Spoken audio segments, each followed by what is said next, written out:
At the Lowcountry Children's Hospital Gala, a woman sat in a black wheelchair at the edge of the ballroom, near the dessert table. Two guests walked past without looking at her. A man in a tuxedo placed his empty champagne flute into her hand, mistaking her for staff. She accepted it without expression. The side door opened. A man in a worn jacket entered with his 8-year-old son. He stopped. He looked at her, not the chair. He crossed the room, pulled out a chair and said, "My boy is about to murder a pecan pie. Join us." She rolled forward. Before we go further, hit the subscribe button below and let us know in the comments where you are watching from tonight. 2 weeks before the gala, on a Tuesday afternoon in October, Dawson Reed was bent over a long oak table in a workshop at the back end of a narrow lot off Dorchester Road, in the quieter half of North Charleston. Sawdust caught the late light. 3 folders lay open in front of him. The top folder was labeled, "Reed Adaptive Renovations. RFP Response. Ellsworth Heritage Hotel." The bid was due in 9 days. He had walked the lobby and second floor of the hotel the week before, as a curious tourist, sketching pinch points on a paper map he kept folded in his jacket pocket. Now he was translating those scribbles into a clean schematic. Door widths, threshold heights, sight lines from the seated position of someone 3 feet tall. In the corner, near the small heater that wheezed on cold mornings, his 8-year-old son Eli was building a Lego crane with a working pulley. He had been at it for 2 hours and had spoken roughly 4 sentences. "Dad," he said, "does the rope go on the top wheel or the bottom wheel?" Dawson looked up. Top, then bottom, then back to the top. "That is a lot of going. That is how cranes work, buddy." Eli nodded with the seriousness of a man receiving instructions on a submarine and went back to threading the string. The dog, a 14-year-old lab mix named Bear, sighed from beneath the table. Above the workshop pegboard, half hidden behind a row of clamps, sat a framed certificate turned face down against the wall. Beside it, on the shelf, a stack of engineering journals, still wrapped in their original mailing plastic. Subscriptions Dawson had not canceled and had not opened for nearly 4 years. His phone rang. He glanced at the screen. Lowcountry Children's Hospital, Development Office, Dawson Reed. "Mr. Reed, it is Marisa from the Gala team. The roll-in shower bench you donated for the Halloran family. We are featuring it in the donation showcase Friday night. We would love to have you bring it over personally. There is a place at the family table for Eli, too." Dawson rubbed the bridge of his nose. "Marisa, I am not really a gala guy. It would mean a lot to the Hallorans." He looked at Eli, who had now produced a working pulley and was clearly waiting to demonstrate it. Then he looked briefly at the folder labeled Ellsworth on the table. The hotel hosting the gala was the same hotel he was bidding on. He could walk the public spaces in a borrowed tuxedo without anyone asking what he was looking at. "All right," he said. "We will be there." Friday came overcast. Eli stood in front of the bathroom mirror, fighting a bow tie the rental shop had mailed in a size only slightly too stiff. Dawson knotted it for him with hands that remembered the motion from his own wedding. On his left ring finger, the worn band caught the bathroom light. He had never taken it off. They drove east, over the Cooper River, the bridge cables ticking past the truck window like a metronome. When the columned facade of the Ellsworth Heritage Hotel came into view on East Bay Street, Dawson slowed. His eyes traveled across the front steps, the brass-railed entrance, the narrow side service door. He counted 3 places where the accessible route had been hidden so well it had stopped being accessible. He said nothing. Eli was practicing his bow-tie smile. That same Friday morning, across the harbor in the Ellsworth Tower penthouse on Meeting Street, Margot Ellsworth was already at her desk by 7. Her chief of staff, Hadley Allard, came in with 2 coffees and a printed timeline. "Cocktail at 6:30, Hadley said, sliding the page across. "Opening remarks at 7:45. Dinner at 8. You can read your speech and be back in the car by 9 if you want." Margot looked at her. "I am the host. I am not hiding." Hadley did not argue. She had been chief of staff for 11 months.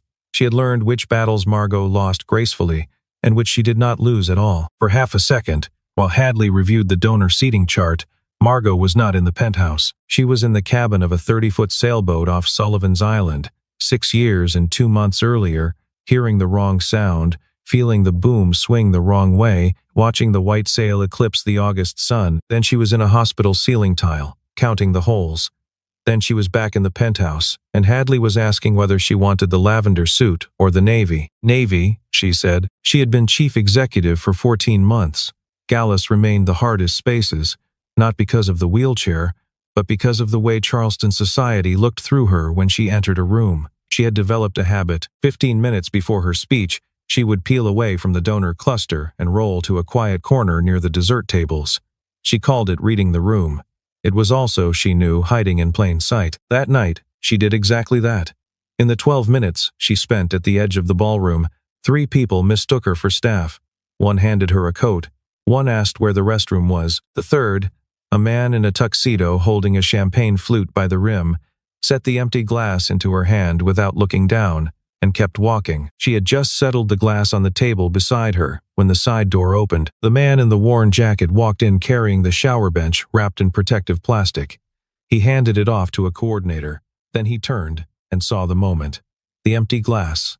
The polite face. Something tightened in his chest. He crossed the room. He did not say, "Let me help." He said, "There is a table over there with 2 chairs and a piece of pecan pie my boy is about to murder. Join us." She looked at him long enough to know he was not pitying her. She rolled forward. For 10 minutes they sat. Eli asked her about the rear wheel camber on her chair, the way a small boy asks about a Mars rover. She answered him as if he were a junior engineer. Dawson did not ask what she did. He asked which piece of the string quartet she liked best. She said the Dvorak. He said he had never had an opinion about Dvorak, and asked her to teach him one. At 7:43 the ballroom lights dimmed.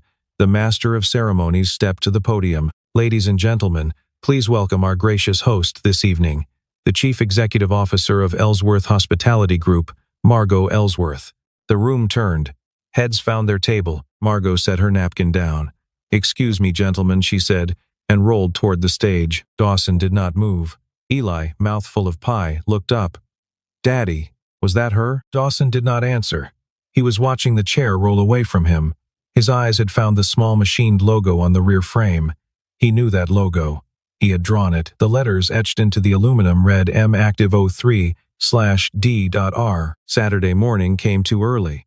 Dawson was in the workshop by 5:30, before Eli was awake, before Bear had stirred from the rug. He stood in front of the pegboard and lifted the framed certificate down from the shelf where it had spent the last 4 years facing the wall. Georgia Institute of Technology, School of Mechanical Engineering, the Sinclair Foundation Adaptive Design Fellowship, awarded to Dawson M. Reed, 2010. He set it on the workbench, glass up. Then he opened the bottom drawer of the file cabinet.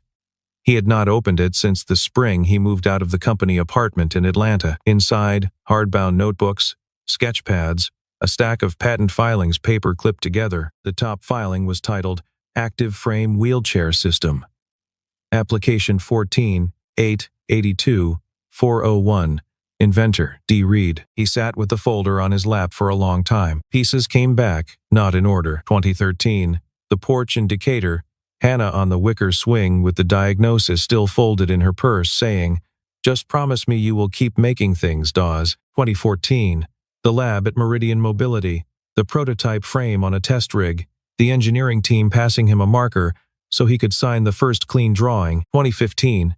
Hannah herself in the prototype, laughing because for the first time in 2 years, she could pivot in her own kitchen without scraping the cabinet. 2019. The third-generation chair beneath her in a hospital room with the curtain drawn. 2020, the spring after Hannah, the meeting with the Meridian General Counsel who said, very gently, that under the original work-for-hire language he had signed in 2012, the company would be retaining all rights and was not obligated to keep his name on the new marketing. He had signed the exit papers. He had taken his wedding ring off the workbench where he had set it that morning, slipped it back on, and not removed it again. He looked now at the patent drawing on the top sheet, the rear frame geometry, the bevel on the camber tube, the small machined recess where the model designation was etched. It was the same chair Margot Ellsworth had been sitting in. A footstep behind him. "Daddy." Eli was in the doorway, dragging his blanket, hair on the wrong side of his head. "Why are you up so early?" "Just looking at some old work, buddy." "Was it good work?" Dawson closed the folder. It was honest work. That afternoon, a courier delivered a small envelope to the workshop. Cream paper. A handwritten address. To Master Eli Reed, care of Reed Adaptive Renovations. Inside, a card in a steady, slanted hand. "Dear Eli, thank you for explaining cambered wheels to me on Friday. I learned more in 10 minutes than I did in my last engineering consult. I am sending along a book that I think you will enjoy. Tell your father the pecan pie was the best decision I made all night. Margot E. Beneath the card, a hardback children's book on robotics, the kind a person bought from an actual bookstore. Dawson held the card a long time. He read it twice.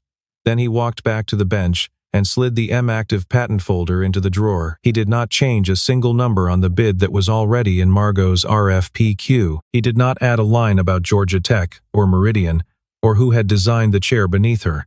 He let the proposal stand exactly as it was. 3 weeks after the gala, on a wet morning in early November, Hadley Allard walked into Margot's office with 3 thin folders and set them on the desk. "Final 3 for the site walkthroughs," she said. "Phelan Brothers, McAllister and Vance, and a small firm called Reed Adaptive Renovations out of North Charleston. Reed, you will not have heard of them. 2 employees, including the principal. Testimonials are unusual. I called 2 of his former clients on Friday, both of them spinal cord. Both of them said the same thing, which was that he did not push the chair, did not open the door early, and ask the right questions." Margot picked up the folder. "Schedule him last." The Reed walkthrough was set for the following Wednesday at 10. At 9:55, Margot rolled into the lobby of the Ellsworth Heritage Hotel and saw, standing near the front desk in a clean work jacket, the man from the gala. He looked up. He did not look surprised exactly. He looked like a man who had been preparing for the door to open. "Mr. Reed, Miss Ellsworth." They shook hands. Hadley, watching from 20 feet back, exhaled very quietly. The walkthrough lasted 90 minutes. Margot rolled. Dawson walked. He did not push the chair. He did not open doors before she reached them. He did not offer to take notes for her. He asked, 3 different times, where exactly she felt the pinch points she had learned to absorb without comment, and he made marks on a paper map every time she answered. They argued, briefly, about the service elevator. He had proposed moving it 8 feet to the south. She had proposed leaving it where it was and rebuilding the corridor. She was right. He saw it on the second look and said so without apologizing for missing it the first time. They were standing in the second-floor west corridor when Russell Pemberton appeared at the end of the hallway with another man in a blazer. Margot. Russell crossed the corridor in long strides. He was 62, silver-haired, expensive without being interesting. The man in the blazer behind him was younger, mid-30s, with the careful posture of someone who knew he was overhearing things he should not. "This must be your renovator," Russell said, looking at Dawson. He extended his hand without quite looking at it. "Russell Pemberton, board member. I have been telling Margot that this whole project is a very expensive way to make a personal statement. I am sure you can deliver it for less than she thinks." Dawson shook his hand once. "The bid is the bid," he said. Russell smiled the way a man smiles when he has not been agreed with. "We will see." He turned to Margot. "I am bringing in Crescent Build Group on Friday for a comparison number. You will like the savings." He walked off. The man in the blazer behind him followed, but as he turned, his eyes met Dawson's for 1 fraction of a second. Dawson registered the face. He had supervised the man on a CAD team at Meridian Mobility. 4 years earlier, he had liked him then. The man's name was Andrew Pratt. Andrew Pratt did not nod. He kept walking. When the corridor was empty, Margot said quietly, "Most contractors would have agreed with him to keep the contract." Dawson said, "Most contractors do not have to look in the mirror." She rolled away first, so he would not see the small smile. 5 weeks after the gala, on a Thursday night, Margot was the last person in the Ellsworth Tower. The cleaning crew had gone home. The donor wing on the 42nd floor was dark. She was at her desk with a single lamp on and the Reed Adaptive proposal in front of her. The bid was tight. The numbers were honest. The construction calendar was conservative. None of that was what had kept her in the office at 10 on a Thursday. It was the first sentence. Universal access is not adaptation. It is original architecture. She had read that sentence before. She knew she had. She did not know where. She opened her laptop and logged into the Ellsworth Foundation archive. The family fund her grandfather had started in 1958, which had absorbed the Sinclair Foundation when her father had married her mother, and which she now chaired in addition to the company. She searched the academic grants ledger, 2010. Sinclair Foundation Adaptive Design Fellowship. Georgia Institute of Technology. Recipient. Redacted under settlement. 2021. She frowned at the screen.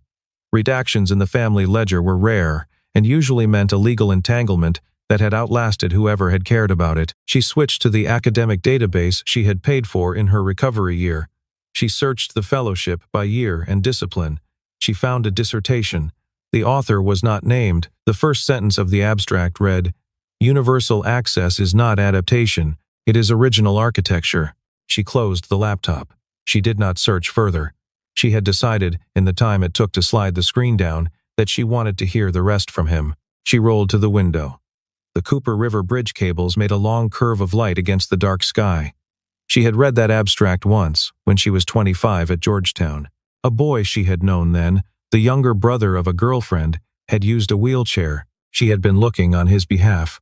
For someone who wrote about disability the way her father wrote about hotels, as a thing to design beautifully, not adapt apologetically. She had read the abstract and remembered the sentence and forgotten the name. She had been moving through the world, she realized, on the work of a stranger for a long time. She thought of her father at his desk in the third-floor study of the family house on the Battery, signing checks for foundations whose recipients he would never meet. She had asked him once how he chose. He had told her he chose the ones who would never ask. That same night, on Daniel Island, Eli sat at the kitchen table with 3 Lego pieces and a half-built robot in front of him. He had been quiet for a stretch. "Dad." "Yes, buddy. Do you think she is sad?" Dawson set the dish towel down on the counter. He thought about it carefully. "No, I do not think she is sad. I think she is careful. Like Mom was. Mom was sad sometimes. Mom was sad sometimes. But mostly, Mom was careful." Eli took this in.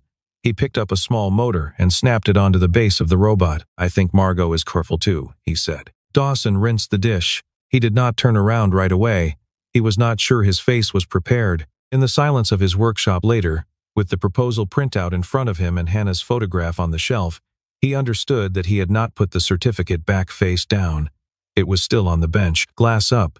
He let it stay. 8 weeks after the gala, in the second week of January, the Ellsworth Hospitality Group board convened on the 45th floor of the Ellsworth Tower at 10 in the morning. There were 11 members at the table. Russell Pemberton sat 3 seats from the head. Margot sat at the head. Hadley sat behind her, against the wall, with a leather folder she had been preparing for 10 days. Russell opened. "I want to thank Margot for the work she has done in a very difficult 14 months. I also want to be honest with this board, because we owe each other honesty. Over the last year, I have been concerned about the direction of the Heritage Hotel renovation. I have had those concerns confirmed by Financial Review. As of last Tuesday, I and 3 other minority shareholders representing 14.8% of the equity have signed a joint motion of no confidence in the current chief executive." The room did not move. "In addition," he said, "I am introducing an alternative proposal for the renovation. Crescent Build Group, 22% lower. Same scope. I would like the board to consider both proposals in light of the no confidence motion." Margot folded her hands. "Before we vote," she said, "I would like to walk the board through the current renovation contract one more time. The principal designer is on site downstairs. I have asked him to come up." The board exchanged glances. Hadley left the room and returned a minute later with Dawson, who came in carrying a single binder. He had borrowed his good jacket again. He looked, in the boardroom mirror behind the head of the table, exactly like what Russell wanted him to look like. He presented for 4 minutes. He did not raise his voice. He did not introduce himself beyond his name. He spoke about load-bearing constraints on the second-floor west corridor. He spoke about the cost of moving an elevator versus rebuilding around it. He spoke about the projected occupancy lift across 2 market segments the Heritage Hotel had never been able to serve. The numbers were unflashy. They were correct. When he finished, Russell smiled. "Mr. Reed, I appreciate the presentation. I am sure you are a fine small contractor, but we have a comparison bid that is meaningfully more affordable. Would you care to comment?" Dawson opened his mouth to answer. A chair at the far end of the table scraped back. Wendell Hartigan stood up. Wendell was 56. A senior vice president at Meridian Mobility, an industry advisor Margot had brought onto the board 6 months earlier for exactly the kind of consultation no one had expected him to provide today. He had been quiet through the entire meeting. "Before this board votes," he said, "the members should know a fact that Meridian Mobility's general counsel confirmed to me at 9:15 this morning. The Crescent Build Group proposal incorporates 3 pinch principles that are protected under patents in the M-Active series, filed under researcher initials D.R. between 2013 and 2017. Meridian has not licensed those principles to Crescent. I would ask Mr. Reed to confirm whether he is in fact the D.R. on those patents. The room was still. Dawson said, "Yes, I am." Russell's face did not move. Then it did. The color went out of it in a way that could not be hidden. Wendell slid a folder down the long table toward the chair of the board. "This is the patent infringement documentation," he said. "The vote of no confidence cannot proceed on the basis of a comparison bid that will be subject to litigation within the week." The motion was withdrawn in under 10 minutes. Russell was the first person out of the room. The boardroom emptied slowly. Hadley closed her folder, stood near the wall a moment, and slipped out behind the last of the board members. The big door clicked shut.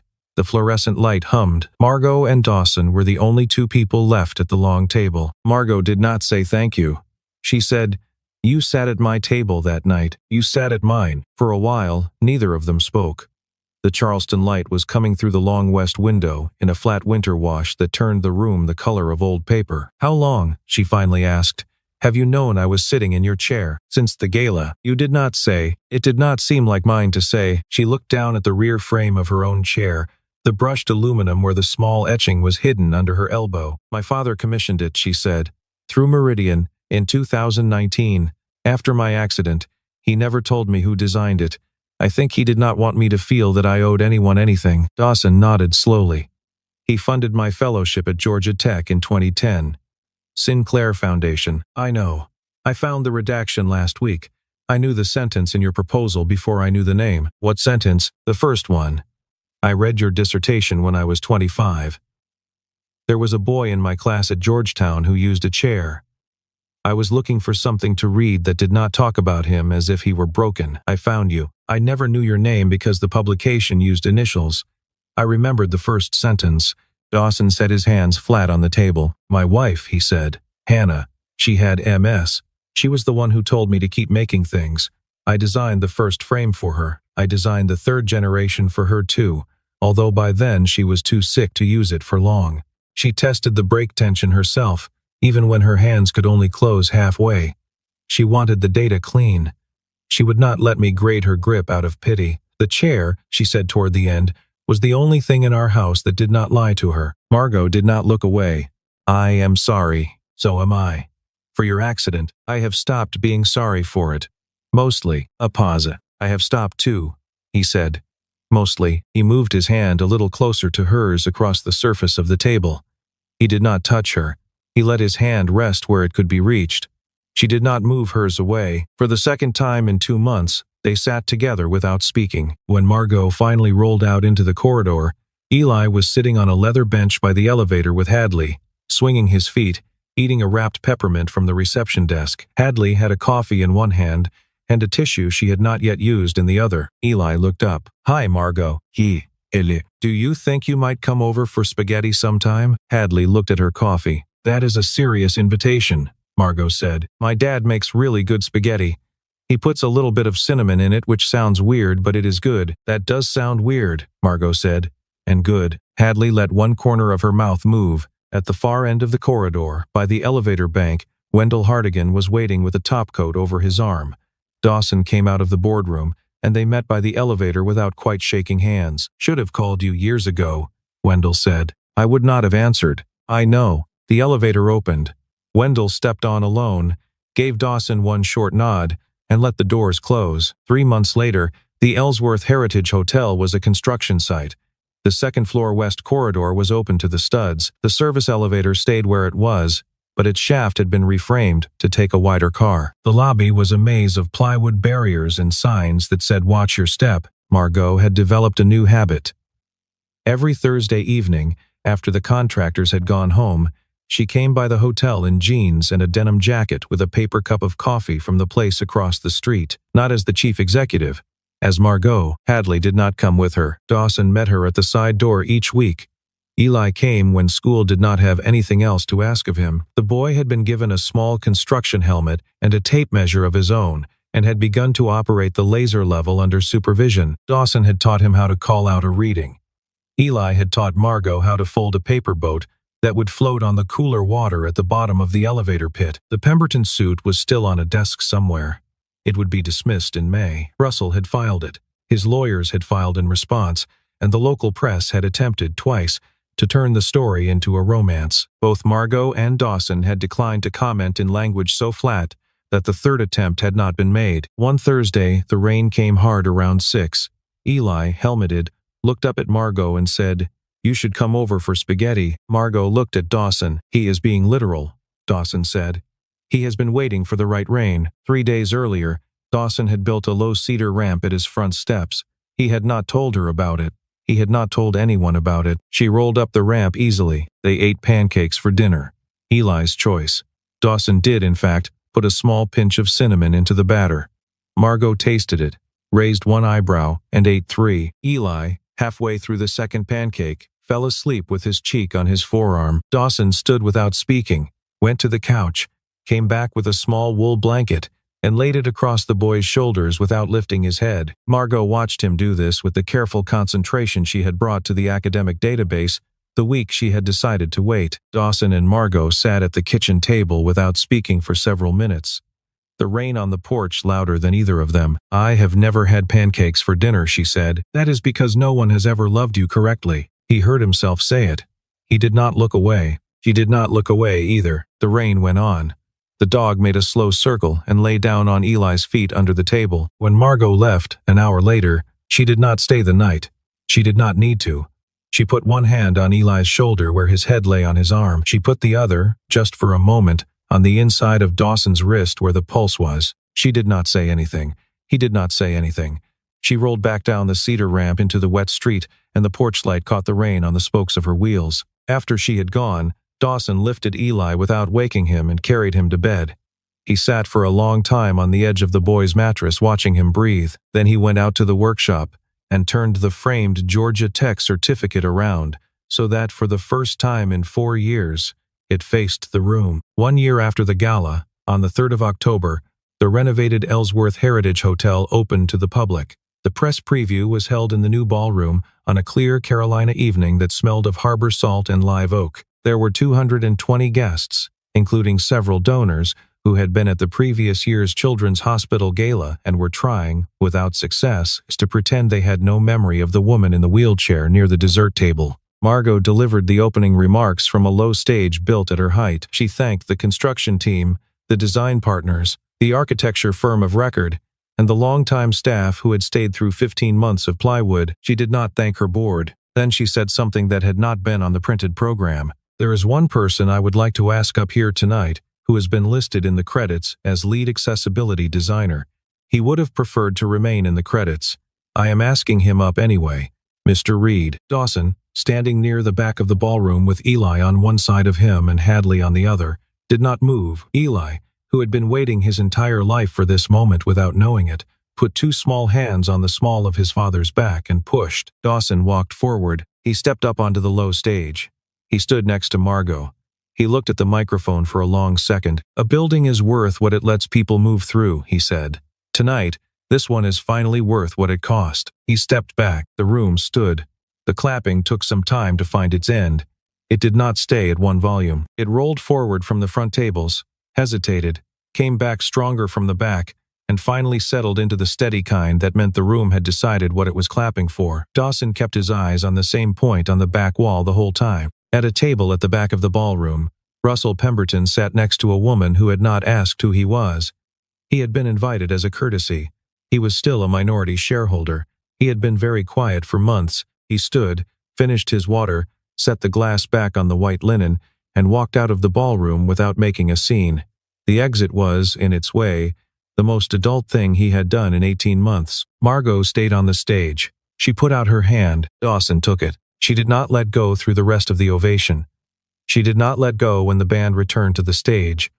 She did not let go for nearly 2 minutes. At the side of the room, Hadley turned slightly, pretended to consult the seating chart, and pressed the heel of her hand into the corner of her eye. Eli, who had finished his second piece of cake, climbed up onto a chair so he could see better, which was a violation of 3 of his father's house rules, and which neither parent at this point cared about. In the city outside, the lights along the Battery came on one by one along the seawall, and the Cooper River Bridge glowed slow against the dark water, and a hotel that for 112 years had refused to be entered by half its potential guests, was now, quietly and at last, a building anyone could walk into, or roll into. In April, 6 months after the reopening, on a Sunday evening when the air off the harbor still carried the last cool of the winter and the first sweet of the magnolias, 3 people walked along the seawall on the Battery. Eli was in front. He had grown a full inch since the reopening. He was chasing a small flock of seagulls that had no interest in being chased and were, in the way of Charleston gulls, very patient about it. Behind him, Margot rolled along the brick walkway. Dawson walked at her left, close enough to be near, far enough not to crowd. The chair was the same one she had used the night of the gala. She had been offered a new one twice and had refused both times. They had been walking together, in different versions of together, for a year now. There had been site meetings that turned into coffee, and coffee that turned into Sunday lunches. There had been the week Eli had the flu, and Margot had brought soup over every night without making a story of it. "Wen called me yesterday," Dawson said, "from Meridian. They are filing the corrected inventor record next week. Active series, generations 1 through 3. Settlement was quiet. Done. Good. Yes." A pause. A gull crossed in front of them low over the seawall, and Eli ran to shoo it. "And Georgia Tech," Margot said. "They posted the endowment on Friday. The Dawson and Hannah Reed Endowment for Adaptive Design." He had to clear his throat once before he said the name. Margot reached over and put her hand on the cuff of his jacket. "I wanted her name first," she said. "I know. Thank you." They went on for another 100 feet without speaking. A couple in their 70s passed in the other direction. The woman smiled at Margot the way one wheelchair user smiles at another, a small private nod that the rest of the world walked past without seeing. Eli came galloping back from a piling with a small spiral shell cupped in both hands. "Margot, look." He placed the shell carefully into her lap as if he were handing over a technical drawing. Margot turned the shell in her fingers.